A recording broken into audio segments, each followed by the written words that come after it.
okay ခုလုံးမဲ့လေ့ကျင့်ခန်းကကျွန်တော်တို့လမ်းမိုင်းလေ့ကျင့်ခန်းတွေလုပ်ဖို့လည်းအိမ်မှာမရှိဘူးဆိုရင်တံပဲသို့မဟုတ်အလေးပြအလေးတုံးအဲ့လိုကတဲ့ပဲဒါတွေပဲရှိရအဲ့လိုတစ်ခုချင်းလောက်ရတဲ့ဟာတွေပဲရှိရဆိုရင်ကျွန်တော်ဒီမှာကျိုးနဲ့တွဲလောင်းရှိပြီးတော့လမ်းမိုင်းပုံစံမျိုးပဲ effective ဖြစ်တဲ့ပုံစံမျိုးလုပ်လို့ရတယ်ဒီကတော့ကျွန်တော်တို့ Jammer An လို့ခေါ်တယ် Jammer An ဆိုတာအခုကျွန်တော်ဆက်မှာသုံးသလိုမျိုးလက်တံနေလို့ဒါမှမဟုတ်လို့အလေးကိုကျိုးနဲ့တွဲလောင်းရှိထားပြီးစော့တာတို့ဒါတွေကို Jammer An လို့ခေါ်တယ်လွှဲပြီးတော့လက်တံကိုလွှဲတာမျိုးကို Jammer An လို့ခေါ်တယ် okay ဆိုတော့ဒီမှာတော့ကျွန်တော်ကတဲ့ပဲရှိတယ်ကတဲ့ပဲရဲ့ horn လို့ခေါ်တဲ့ဒီဘေးငုတ်ကိုစောင်းပြီးတော့အဲ့ဒီဘက်ကိုကြိုးရှိလိုက်တယ်ရှိပြီးရင်ဒါကျွန်တော်ကတော့ရှိနေပြီးသား TRS ကြိုးပေါ့နော် TRS ကြိုးကိုရှိတ်တဲ့အပွားကျိတ်နှစ်ချောင်းရှိအဲ့နှစ်ချောင်းကိုပြန်ဆက်ပြီးတော့သုံးထားတာ okay ဒါကတော့ခိုင်ခန့်တဲ့ကြိုးကြိုက်တဲ့ကြိုးကိုရှိပြီးတော့သုံးလို့ရတယ်ဒီသဘောပဲ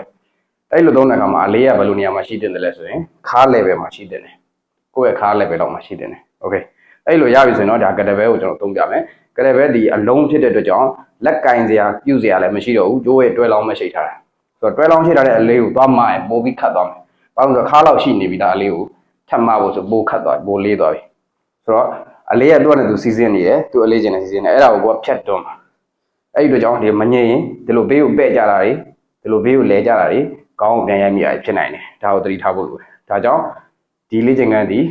အပေါ်တွန်းလေး stabilize လုပ်ရဖို့ပိုခက်လေဖြစ်တယ်လေ့ကျင့်ခန်းမျိုးဖြစ်တယ်အဲ့ဒါကိုမှပောက်ကွဲရပါအောင်အမြန်ဆော့မယ်ဆိုရင်ပိုခက်သွားပြီဆိုတော့အလေးပေါ်လေးတွေဓာမယ်လေးတွေရှိပြီးတော့ရင်ကျင့်လို့ရတယ်ကတဲ့ဘဲကနည်းနည်းလေးပိုခက်တယ် okay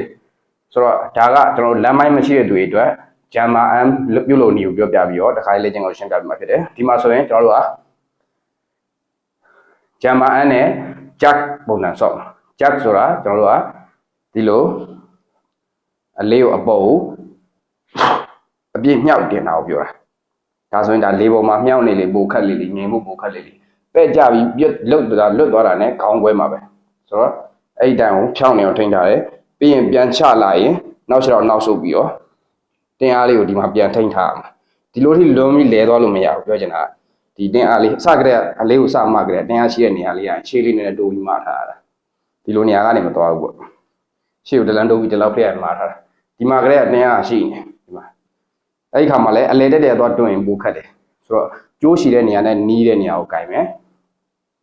ခဏကိုအပေါ် thoracic spine ကို rotate လုပ်ပြီးတော့လွှဲထားတဲ့အားထည့်ထားမယ်ခြေထောက်တွေက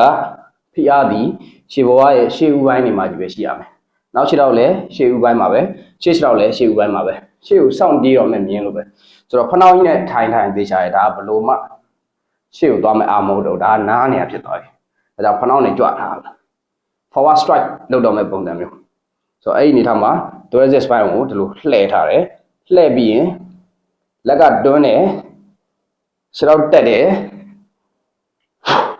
ဒီလက်ကရွှေ့သွားတယ်လေးကိုအပြင်းထန်ရှူထုတ်တယ်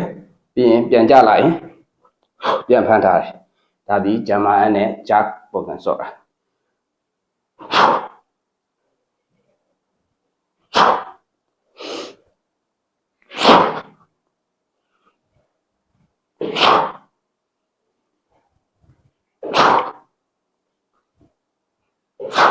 okay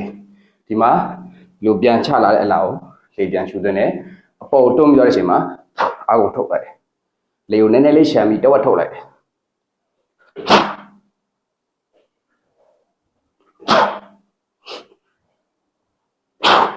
okay